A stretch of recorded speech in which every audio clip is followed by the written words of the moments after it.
Back in 2018, I had a problem. I really wanted to switch careers, but I had no clue what to do next, and I felt really stuck. And if I could go back in time and had myself one book to help me get out of that situation, it would be this book. And this book is all about taking a design thinking approach to creating a life and a career that you love. And the book outlines 4 broad steps and 5 key mindsets that help you do this.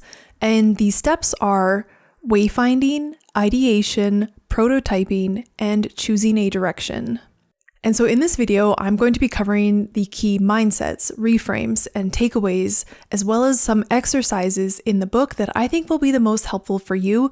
But keep in mind that I'm only covering a portion of what is in this book. It is jam-packed with helpful reframes and exercises to help you move into a life and career that you love. So if you do enjoy and take away anything from this video, then I encourage you to check out the full book for yourself. And remember, you can always take out this book from your local library if you don't want to invest in purchasing it first. Before we get into the first step, why design thinking? Why take this type of approach? And that can be best addressed by this quote from the book by the authors, and it states, "When emotions are involved, design thinking has proved to be the best problem-solving tool." And I think it's pretty fair to say that when it comes to your life and your career and making any changes to either of those, that emotions are definitely involved. And the authors go on to say, life is all about growth and change. It's not static. It's not about some destination. It's not about answering the question once and for all, and then it's all done. And when I think about kind of how I approached my life, it was definitely this idea of kind of isolated events that you could check off your bucket list. And once you checked it off, it was done and dusted and you could just move on and never think about it again. And so what the authors are suggesting is that that's not how life works. Life is always a process. Life is always in motion, and we need to be able to move and flow with life. And they suggest that having a design thinking mindset and the tools in this book will help you better flow with life and go with the changes instead of seeing it as like a static bucket list. And so if you are watching this video and you are wanting to redesign your life or your career, then this probably resonates with you because you kind of checked that box a long time ago when you were like 17 or 18 years old and you chose your program that you went to school for, and that kind of set the direction for your career. And now you're looking back on it thinking, well, that answer that I had back when I was 17 or 18 is probably not the answer that I have now to what I want my career to look like. And so to wrap up this question of why design thinking, we can again turn to the authors of the book who say, "A well-designed life is a life that is generative. It is constantly creative, productive, changing, evolving, and there is always the possibility of surprise." And this is what design thinking teaches us, is how to go with the flow and be in the process of life. So the first broad step in this book is what I'm going to be calling wayfinding. And the first step with wayfinding is to start where you are. You have to understand where you are before you can understand where you want to go. And the authors say, before you can figure out which direction to head in, you need to know where you are and what design problems you are trying to solve. And they highlight the idea that problem finding is just as important as problem solving because you could spend a lot of time trying to solve the wrong problem. So we need to slow down in the beginning and figure out really what is the problem we're trying to solve here. And this can be illustrated by a quote from the book that says, "People waste a lot of time working on the wrong problem. If they are lucky, they will fail miserably quickly and get forced by circumstance into working on better problems. If they are unlucky and smart, they'll succeed. We call it the success disaster. And they wake up 10 years later wondering how the hell they got to where they are and why they are so unhappy." And this quote really resonates with me. I guess my career has been kind of a success disaster because I chose the wrong career path, but I was able to make it work for a decade. But I wound up wondering what I was doing there and why I was so unhappy. And so what they're saying is that if you are lucky, you'll get forced by circumstance, like you'll flunk out of school or you'll have such a hard time getting the degree that you think you wanted that you'll just have to make the change. But if you do happen to just make it work and kind of get through school, get it done, get the degree, then you'll end up in a career path that you may not like like because you were able to make it work and you have that success disaster. And so one of the solutions that they propose, and the first design thinking mindset, is to be curious. And to do this, it's really important to have a beginner's mindset. We can often go into things thinking we have an idea of what it's going to be like. What's important is being more curious and having that beginner's mindset and asking a lot more questions. If you're thinking about changing careers, how much do you really know about that career? What does the day-to-day look like? What sorts of companies would you be working for with that career path? What types of projects would you be working on? What would the work environment look like? Is it hybrid? Is it in the field? Is it behind a desk? Start to ask yourself all of these questions to really get a better sense of what this will be like. And I definitely was not curious when I was choosing my career path all the way back in high school. I had been told by a couple people that, math and science, you're good at those things. You would be a good engineer. You should go into engineering. And on the other side of things, when I had shown interest in a graphic design career path, someone had told me that I would never make any money if I became a graphic designer. And so in both of these cases, I did not show enough curiosity. I didn't really question what that person had said about not making money as a graphic designer. I was just like, oh, okay, that doesn't sound good to me, then I'm definitely not going to do that. And when it came to engineering, I didn't really get curious about, what else goes into engineering? What are the responsibilities of an engineer? What does the day-to-day look like? I just took on the kind of math and science thing and was like, okay, that sounds good. And so this whole idea of finding the right problems can be summed up by an example in the book where one of the authors was trying to get a degree and it just wasn't going well. He wasn't very good at the classes, but he was so determined to get this degree. And so he thought the problem was, I just need to improve in those classes, when the real problem was, I shouldn't be trying to get this degree at all. And so I know this is a little bit different than the majority of you who are probably here looking to switch careers, but you can think about this in the context of, what is the real problem that you're trying to solve? Is it that you don't like your boss and maybe you just need to get like a new job? Or are you kind of bored in your role and you need to switch to a role that has different types of projects, or maybe a different team dynamic, or maybe you need a new company that works on completely different types of projects, or maybe you do need to go back and get a master's and, specialize in another area that will allow you to work on projects that are more exciting. Or maybe you need a completely new career path like I did, and you're ready to completely make that switch. But this kind of beginning stage is really to look at, what is the real problem here? Is it that I just need a new job, or is it that I really need to overhaul my career? And you need to take some time to really get clear on that. And so once you kind of know what your problem is, where you're starting from, you need to then figure out where you want to go. And not just anywhere, you want to have a fulfilling and satisfying direction that you want to go in. And so in this step, it's called building your compass. So one of the ways to build your compass and make sure you're going in a direction that will be satisfying and fulfilling in the long run is to understand your levels of engagement and energy. And the authors suggest doing this through something called your good time journal. And so this is where you're going to take about 3 weeks and you're going to track all the times that you were bored or restless or generally unsatisfied at work. And you're also going to track all the times that you were engaged and energized or really satisfied or happy with whatever you were doing at work. And you really want to write down as much detail as you can. What were you doing? Who was there? What were you talking about? Or what was the role that you were playing? Were you teaching people? Were you explaining something? Or were you just like diving into whatever task you were doing and you really found a state of flow? Really make sure to try and capture those details. And speaking of flow, let's look at this quote by the authors where they say, flow experiences have a special place in designing your life, so it's important to get good at capturing them in your good time journal. And flow is important because we spend a lot of time at work. The authors talk about work and they say, you're going to be spending a lot of time doing it. We calculate it at 90,000 to 125,000 hours during the course of your lifetime. If it's not fun, a lot of your life is going to suck. And so the last part of your good time journal, on top of tracking engagement and flow, is to make sure to track your energy as well. You want to understand what tasks energize you and what tasks drain you. And the authors specifically point out that sometimes we can be really good at tasks, but we find afterwards that we're like completely drained by them. And so even though we're good at it or they come easy to us, if you're left feeling completely drained afterwards, then that's maybe a task that you don't want to be doing, or you need to make some changes around that task. And so the last step when it comes to your good time journal is to take time to reflect on your entries. And they recommend doing this at the end of every week so that you can have kind of a big picture look at things and not have your vision be clouded by like one bad meeting or one bad experience at work. You want to just be able to take a more objective look at things.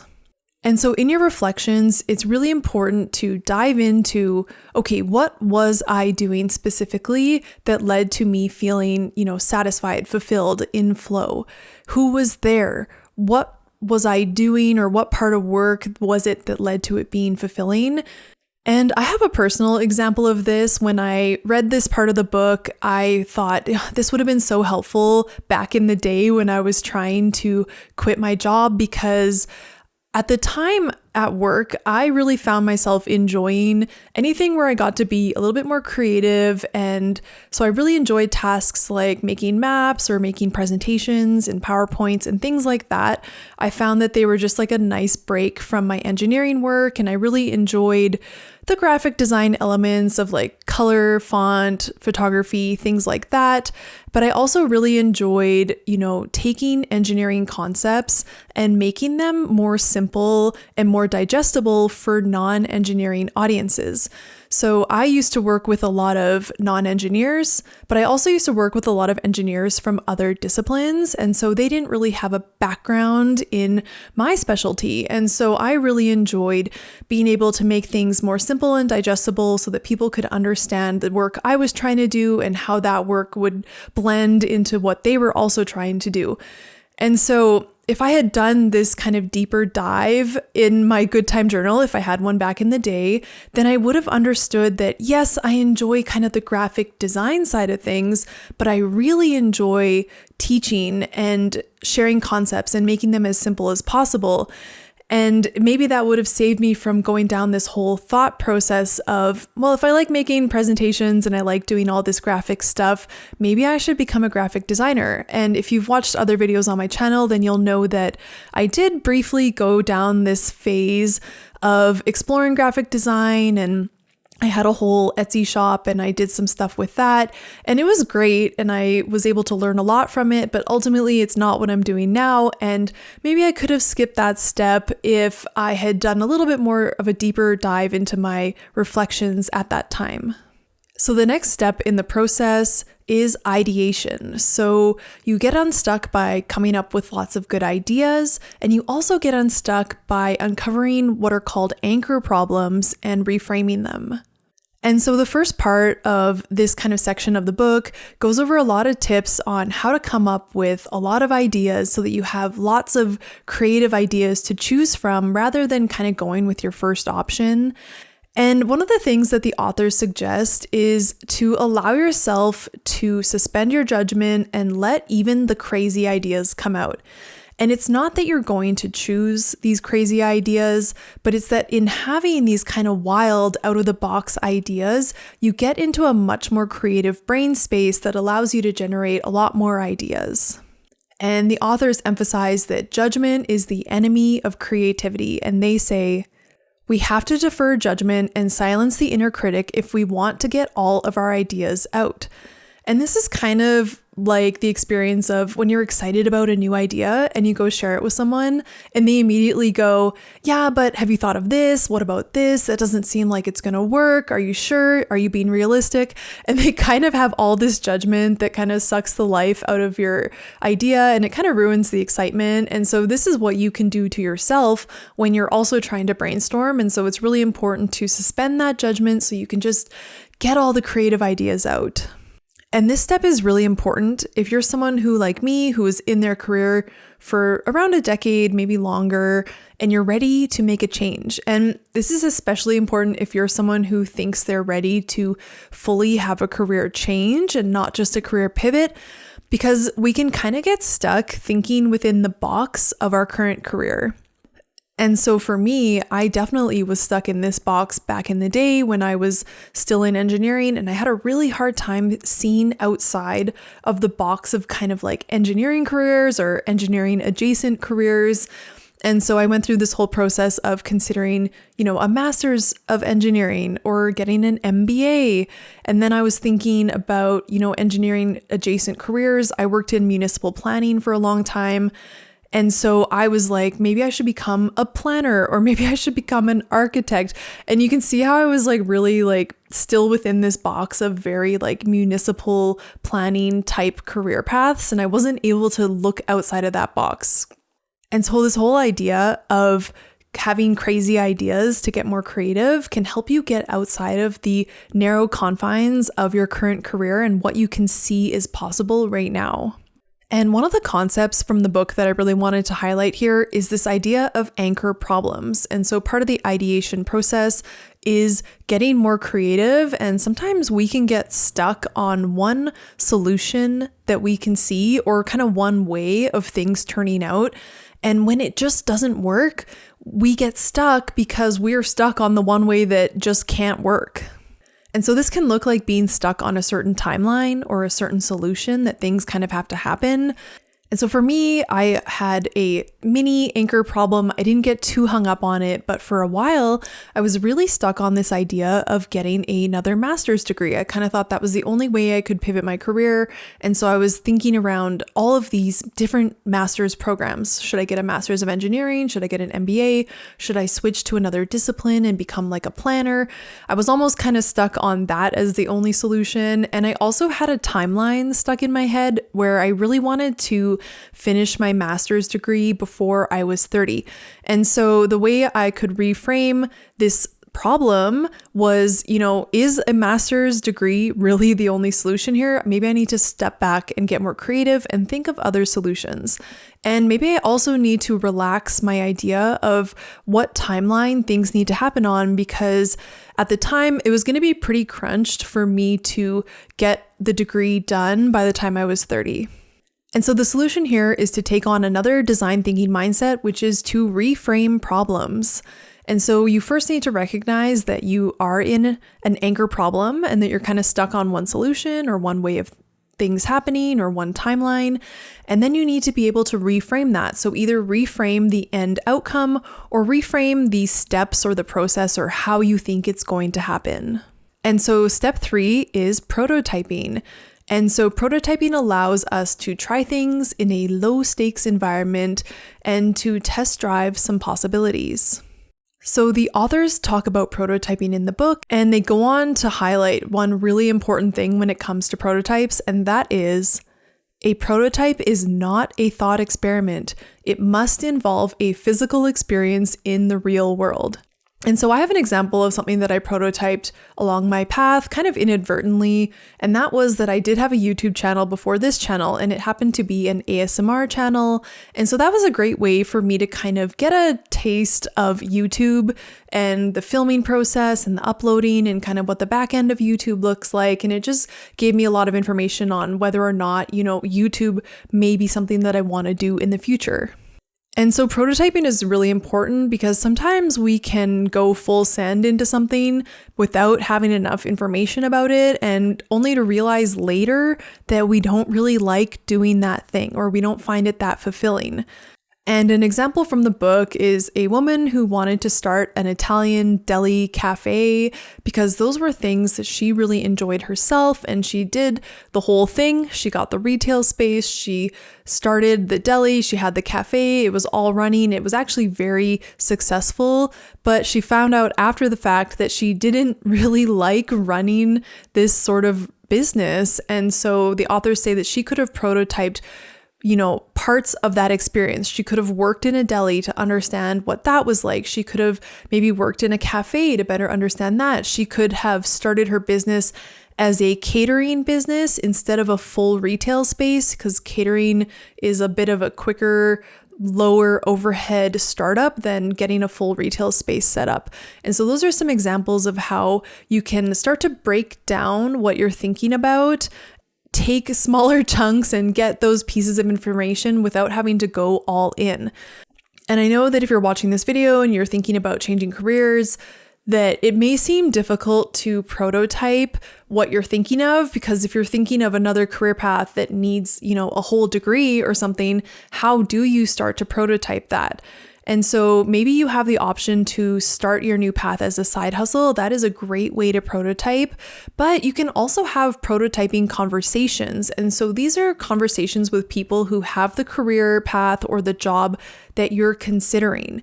And so you can take them out for lunch and just understand their career path, understand what they like about their job, understand what they don't like about their job, and just get a better sense of that career path and have that help to inform your decision-making process.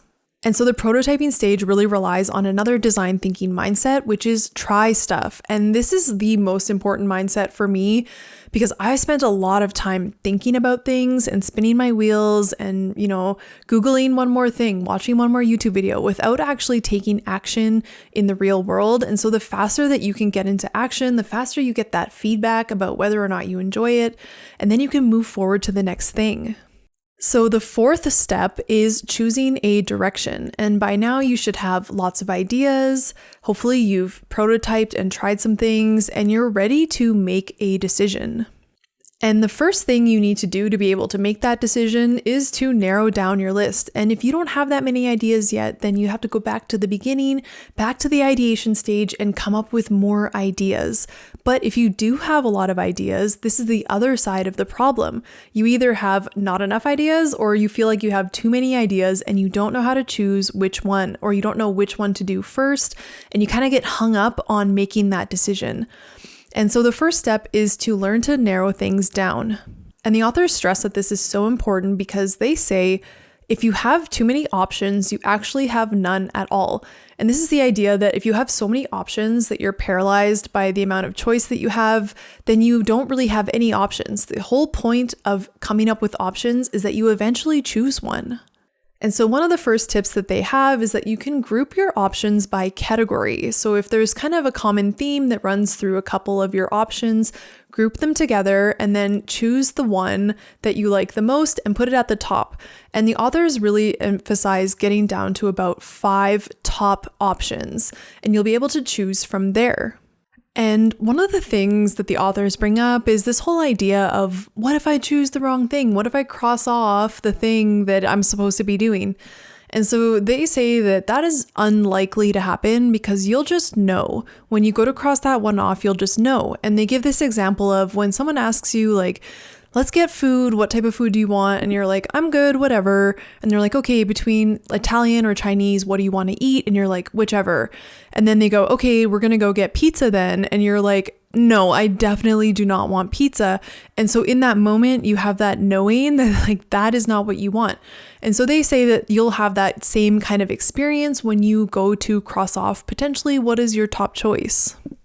And so the next step is to choose something. And the authors really highlight the idea of tapping into forms of knowing or forms of making choice that aren't just your mind or your kind of cognitive judgment. They really emphasize tapping into more emotional knowing or your intuition. And one of the ways that you can do this is through having a meditation practice or however you like to tap into that inner guidance that you have that isn't just your mind. And so once you've made your choice, it's really important to be able to let go and just move on rather than kind of ruminate and agonize on, did you make the right choice? And the way I think of this is that you can never really know if something is the right choice until you just go ahead and choose it. You need to let things play out And if they play out for the best, that's great. And if they don't work out, then that's great too, because you've just learned that that was not the right path for you. You can cross that one off your list. And you also learned something about your decision-making process. You can go back and reflect on, how did I make that decision? What really was at play there? Was I having a lot of shoulds? And, this sounds good on paper, so I should want to go for it, or things like that. And you can just reflect on your decision-making process and use that to make a better decision next time. And that's something that happened to me somewhat recently, where I was making a decision and everything looked great on paper. In my mind, I was like, this checks all the boxes. This is something I should want to do. This is something I should go for.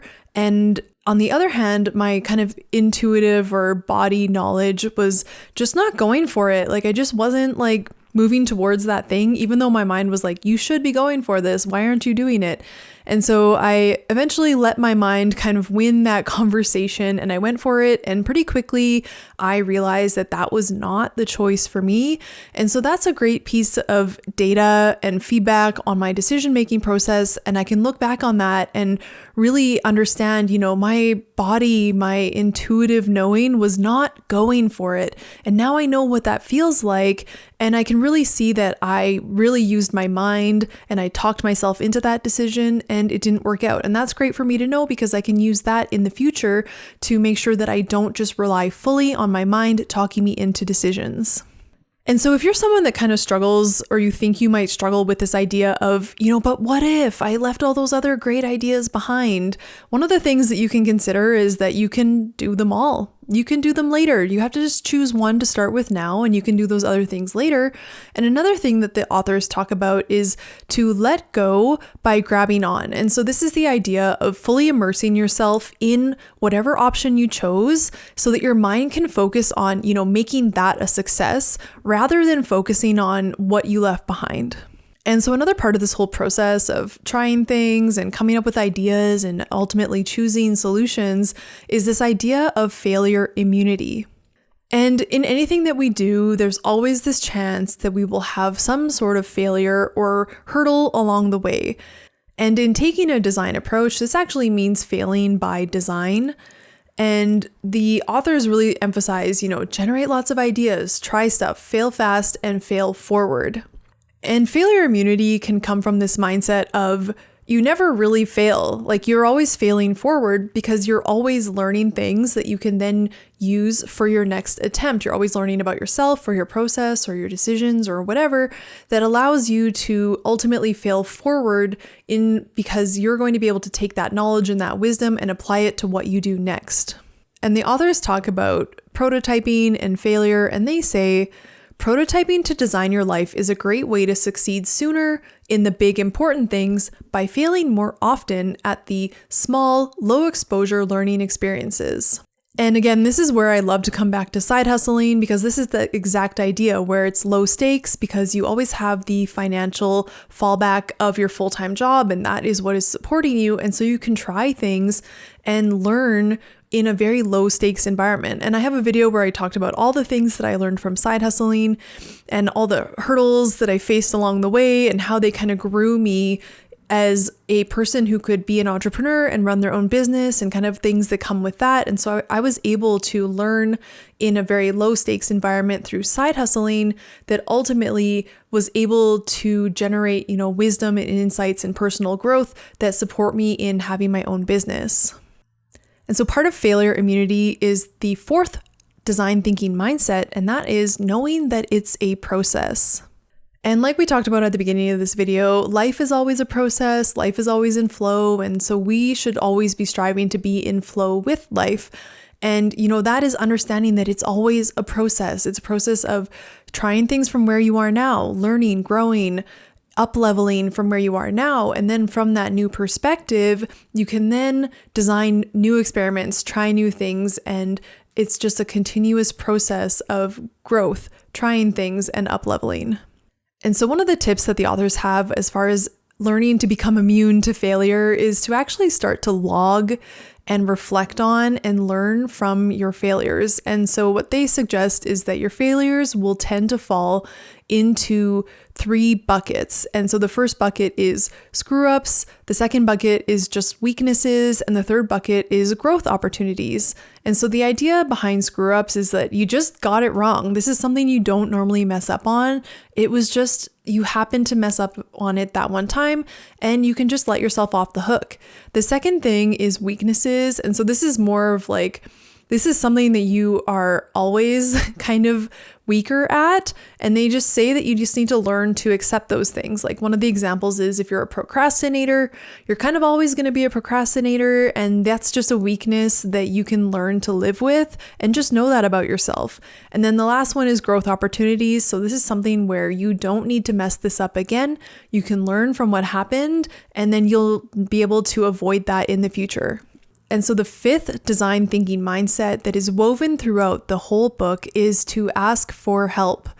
And so the authors say that whether it's, coming up with ideas of what your career could be, or having those prototyping conversations with someone who may have the career path that you want, is to always be open to asking for help.